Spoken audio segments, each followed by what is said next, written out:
اعوذ باللہ من الشیطان الرجیم، بسم اللہ الرحمن الرحیم۔ ناظرین کرام، السلام علیکم ورحمۃ اللہ وبرکاتہ۔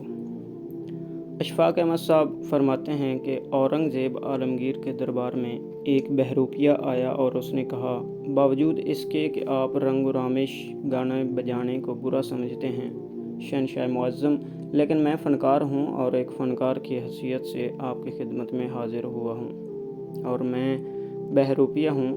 میرا نام کندن بہروپیہ ہے اور میں ایسا روپ بدل سکتا ہوں کہ شہنشاہ معظم، جن کو اپنا تجربہ علمی پر بڑا ناز ہے، دھوکہ دے سکتا ہوں، اور میں چکمہ دے کر بڑی کامیابی کے ساتھ نکل جاتا ہوں۔ اورنگزیب عالمگیر نے کہا، یہ بات تو ذی اوقات ہے، میں تو شکار کو بھی کار بیکار سمجھتا ہوں۔ یہ تم جو چیز میرے پاس لائے ہو، اس کو میں کوئی اہمیت نہیں دیتا۔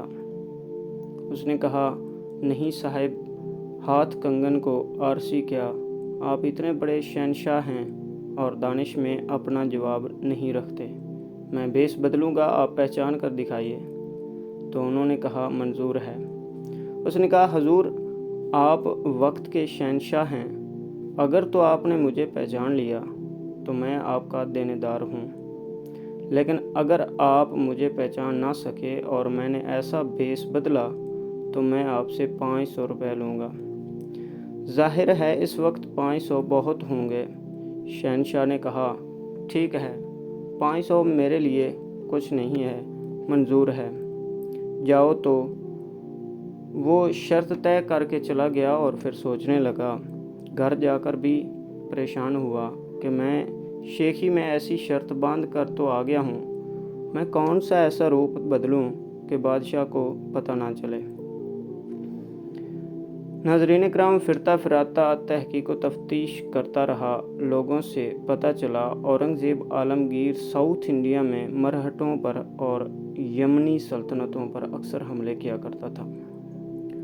انہوں نے کہا، یہ سال چھوڑ کر اگلے سال پھر ان پر حملہ کرے گا۔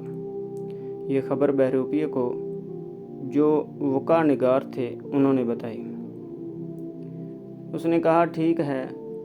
چنانچہ وہ یہاں سے پا پیادہ سفر کرتا ہوا اسی مقام پر پہنچ گیا جہاں یمنی سلطنت تھی۔ وہاں جا کر اس نے ایک بزرگ کا روپ دھارا، داڑھی بڑھا لی، سبز کپڑے پہن لیے، بڑے بڑے منکے گلے میں ڈال لیے اور اللہ کی یاد میں ایسا مستغرق ہوا کہ بڑی دیر تک، بہت دور تک لوگوں کو اپنے اس سحر میں مبتلا کرتا رہا۔ ارد گرد کے لوگ جو تھے بابا پیر کی محبت میں گرفتار ہوتے گئے، لوگ آنے لگے اور طرح طرح کے چڑھاوے چڑھانے لگے، جیسا کہ ہمارے یہاں کا رواج ہے۔ دور دور تک اس کا نام آنے لگا، اسی ریاضت میں مصروف رہا، لیکن وہ بڑی استقامت کے ساتھ سال بھر اس ریاضت میں مصروف رہا جو بزرگ کیا کرتے ہیں۔ ایک سال کے بعد جب اپنا لاؤ لشکر لے کر اورنگزیب عالمگیر ساؤتھ انڈیا پہنچا اور پڑاؤ ڈالا تو تھوڑا سا وہ خوف زدہ تھا، اور جب اس نے مرہٹوں کے پیشوا پر حملہ کیا تو وہ اتنی مضبوطی کے ساتھ قلعہ بند تھے کہ اس کو اورنگزیب عالمگیر کی فوجیں توڑ نہ سکیں۔ پریشانی کا عالم ہو گیا اور یقین ہو گیا کہ شاید اس بار بادشاہ کو ناکام لوٹنا پڑے اور اس کی حکومت پر برا اثر پڑے گا۔ چنانچہ لوگوں نے کہا، مشورہ دیا کہ یہاں ایک درویش ولی اللہ رہتے ہیں، درخت کے نیچے آپ ان کی خدمت میں حاضر ہوں اور ان سے جا کر اپنا مسئلہ ڈسکس کریں، پھر دعا کروائیں اور پھر ٹوٹ پڑیں۔ شہنشاہ پریشان تھا، بیچارہ بھاگا بھاگا گیا ان کے پاس، سلام کیا اور کہا، حضور، میں آپ کی خدمت میں ذرا۔ انہوں نے کہا، ہم فقیر آدمی ہیں، ہمیں ایسی چیزوں سے کیا لینا دینا۔ شہنشاہ نے کہا، نہیں، عالم اسلام پر بڑا مشکل وقت ہے، آپ ہماری مدد کریں، میں کل اس قلعے پر حملہ کرنا چاہتا ہوں۔ تو فقیر نے فرمایا، نہیں، کل مت کریں، پرسوں کریں، اور پرسوں بعد نماز ظہر۔ اورنگزیب بادشاہ نے کہا، جی بہت اچھا۔